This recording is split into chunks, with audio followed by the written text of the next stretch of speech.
Ang tindi pala talaga ng benepisyong taglay sa kalusugan ng saging saba.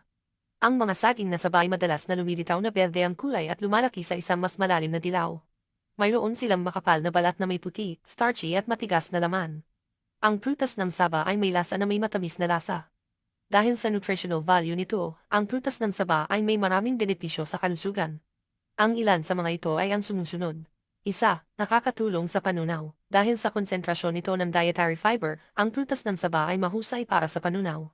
Maaari nitong pagtagumpayan ang mga sintomas ng paninigas ng dumi at bawasan ang pamanib ng mga ulcer sa tiyan at iba pang mga problema sa gastrointestinal. Dalawa, nagpapabuti ng metabolismo. Ang saba ay maaaring mapalakas ang mga antas ng enerhiya kapag kinakain hilaw. Maaari din itong mapabuti ang mga function ng nervous system. Tatlo, pinipigilan ng stroke. Ang saba ay mayaman sa potassium na isang vasodilator. Maaari nitong bawasan ang strain sa mga daluyan ng dugo, sa gayon ay binabawasan ang iyong pamanib ng atake sa puso at stroke.